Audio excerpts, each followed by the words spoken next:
আসসালামু আলাইকুম। বাংলা সংবাদে আপনাদের সকলকে স্বাগতম। সর্বপ্রথম জানিয়ে দিচ্ছি সংবাদের শিরোনাম, এরপর বিস্তারিত। শেখ হাসিনার মৃত্যুদণ্ড আইনের শাসন প্রতিষ্ঠায় তাৎপর্যপূর্ণ দৃষ্টান্ত। শেখ হাসিনার রায় দেশে ন্যায় বিচার প্রতিষ্ঠায় ভূমিকা রাখবে গণসংহতি আন্দোলন। সেই বিচার আন্তর্জাতিক মানের ছিল না, এই বিচার আন্তর্জাতিক মানের হয়েছে বললেন জামায়াত ইসলাম। বান্দরবনে বিএনপির প্রার্থী পরিবর্তনের দাবিতে পদযাত্রা।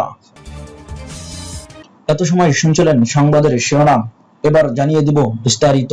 শেখ হাসিনার মৃত্যুদণ্ড আইনের শাসন প্রতিষ্ঠায় তাৎপর্যপূর্ণ দৃষ্টান্ত বললেন আসম রব।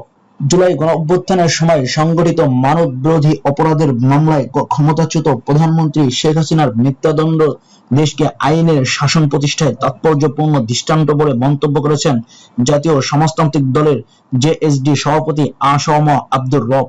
আজ সোমবার গণমাধ্যমে পাঠানো এক বিবৃতিতে তিনি এই মন্তব্য করেন। বিবৃতিতে আসম আব্দুর রব বলেন, আন্দোলনের সময় যারা শহীদ হয়েছেন, যারা আহত হয়েছেন, যারা নির্যাতনের শিকার হয়েছেন ও গুমে যারা নিখোঁজ হয়েছেন, তাদের পরিবারগুলোর জন্য এই রায় ন্যায় বিচারের আশ্বাসও বটে। ঘোষিত রায় আমাদের মনে করিয়ে দেয় যে রাষ্ট্রের সর্বোচ্চ পদে অবস্থান করলেও কেউ আইনের ঊর্ধ্বে নয়। এটাই গণতান্ত্রিক রাষ্ট্রের মূল ভিত্তি। জুলাই আন্দোলনের সময় গণসংগঠিত মানব বিরোধী অপরাধের মামলায় দোষী সাব্যস্ত করে আজ সোমবার আন্তর্জাতিক অপরাধ ট্রাইব্যুনাল ক্ষমতাচ্যুত প্রধানমন্ত্রী শেখ হাসিনাকে মৃত্যুদণ্ডের সাজা দিয়েছেন। তার সঙ্গে মৃত্যুদণ্ড দেওয়া হয়েছে তার সরকারের স্বরাষ্ট্রমন্ত্রী আসাদুজ্জামান খানকে। 5 বছর কারাদণ্ডাদেশে হয়েছে অপর আসামি সাবেক পুলিশ প্রধান চৌধুরী আব্দুল আল মামুনের। শেখ হাসিনার রায় দেশে ন্যায় বিচার প্রতিষ্ঠায় ভূমিকা রাখবে বললেন গণসংহতি আন্দোলন। জুলাই আন্দোলনের সময় গণসংগঠিত মানব বিরোধী অপরাধের মামলায় শেখ হাসিনার বিরুদ্ধে রায় দেশের ন্যায় বিচার প্রতিষ্ঠার ক্ষেত্রে গুরুত্বপূর্ণ ভূমিকা রাখবে বলে মনে করেছেন গণসংহতি আন্দোলন। আজ সোমবার গণমাধ্যমে পাঠানো গণসংহতি আন্দোলনের প্রধান সমন্বয়কারী জোনায়েদ সাকি ও নির্বাহী সমন্বয়কারী আব্দুল হাসান রুবেলের পাঠানো এক যৌথ বিবৃতিতে এ কথা বলা হয়। সেখানে আরো বলা হয়, দলটির নেতারা মনে করেন শত শত শহীদদের আত্মদানের মধ্য দিয়ে ন্যায় বিচারের দাবি উঠেছিল। এই রায় দেশের মানুষকে সেই ন্যায় বিচারের দিকেই এগিয়ে নেবে। ন্যায় বিচার প্রতিষ্ঠা না হলে দেশ থেকে ফ্যাসিবাদ পুরোপুরি বিতাড়িত করা সম্ভব হবে না উল্লেখ করে বিবৃতিতে নেতারা অভিযোগ করেন, শেখ হাসিনা ও তার নেতৃত্বাধীন আওয়ামী লীগ শিশু, তরুণ, বৃদ্ধ সহ সাধারণ মানুষকে হত্যা, গুম, লুটপাট, দুর্নীতি, অর্থ পাচার ও গণহত্যার মতো অপরাধে যুক্ত। নেতারা আশা করেন আদালত নির্মমভাবে বিচার প্রক্রিয়া চালিয়ে অপরাধীদের বিচারের আওতায় আনার মাধ্যমে মানুষের প্রাপ্য ন্যায় বিচার নিশ্চিত করবেন। জোনায়েদ সাকি ও আব্দুল হাসান রুবেল বলেন, দেশের গণতান্ত্রিক অধিকার হরণ ও জনগণের উপর চালানো হত্যাযজ্ঞের জন্য আওয়ামী লীগের বিচারের মধ্য দিয়ে বাংলাদেশ জুলাই আগস্টের গণ অভ্যুত্থান ও ন্যায় বিচারের পথ সুগম হবে। ভবিষ্যতে এটি জনগণের উপর নিষ্ঠুরতা ও কর্তৃত্ববাদী শাসনের ক্ষেত্রে সতর্কতা বার্তা হিসেবেও কাজ করবে বলেন।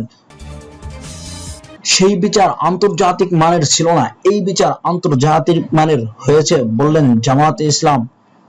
মানববিরোধী অপরাধের দায়ে শেখ হাসিনার মৃত্যুদণ্ডের রায়ে সন্তুষ্ট জানিয়েছেন জামায়াতে ইসলাম। দলটি বলেছে, এই বিচারে আন্তর্জাতিক মান রক্ষা হয়েছে, যেখানে আওয়ামী লীগ আমলে জামায়াতি নেতাদের বিচার আন্তর্জাতিক মানের ছিল না। আজ সোমবার দুপুরে আন্তর্জাতিক অপরাধ ট্রাইব্যুনাল শেখ হাসিনার বিরুদ্ধে রায় ঘোষণার পর বিকেলে ঢাকায় জামায়াতের কেন্দ্রীয় কার্যালয়ে এক প্রেস ব্রিফিংয়ে তাৎক্ষণিক প্রতিক্রিয়া জানান জামায়াতের সেক্রেটারি জেনারেল মিয়া গোলাম পরোয়ার। দণ্ডিত শেখ হাসিনাকে ফেরত পাঠাতে ভারত সরকারের প্রতি আহ্বান জানিয়ে জামায়াতের সেক্রেটারি বলেন, এর মাধ্যমে নয়াদিল্লি সরকার ন্যায় বিচারের পরিপন্থী অবস্থান নিয়েছে। রায় নিয়ে গোলাম পরোয়ার বলেন, বিচার স্বচ্ছ, নিরপেক্ষ ও আন্তর্জাতিক মানসম্পন্ন হয়েছে। এই রায়ের মধ্য দিয়ে বাংলাদেশের 18 কোটি মানুষের প্রত্যাশা পূরণ হয়েছে। দেশবাসী ন্যায় বিচার পেয়েছে। স্বৈরাচার শাসক শেখ হাসিনার সরকার 14 শতাধিক মানুষকে হত্যা করেছে এবং প্রায় 40,000 মানুষকে গুরুতরভাবে আহত করেছে। এদের অনেকেই চিরদিনের জন্য পঙ্গুত্ব বরণ করেছে এবং বহু ছাত্র জনতা চোখ ও হাত পা হারিয়েছে। দীর্ঘদিন ধরে তারা ন্যায় বিচারের অপেক্ষায় ছিল। আজ তাদের এই প্রত্যাশা পূরণ হয়েছে।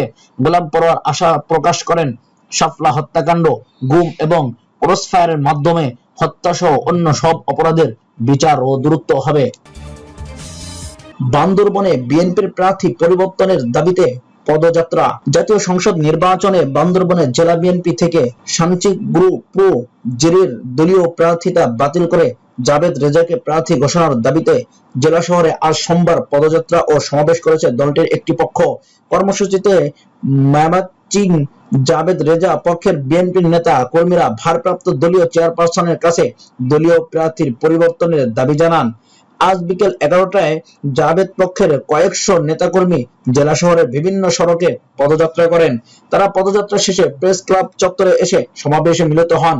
এ সময় বক্তব্য দেন বান্দরবন সদর উপজেলা মহিলা দলের সাংগঠনিক সম্পাদক পপ্পি রানী দাস, জিয়া পরিষদের সাবেক সভাপতি মোহাম্মদ মুসা, পৌরসভার সাবেক কাউন্সিলর মোহাম্মদ আইয়ুব এবং মহিলা দলের সদস্য সাইং নু মারমা।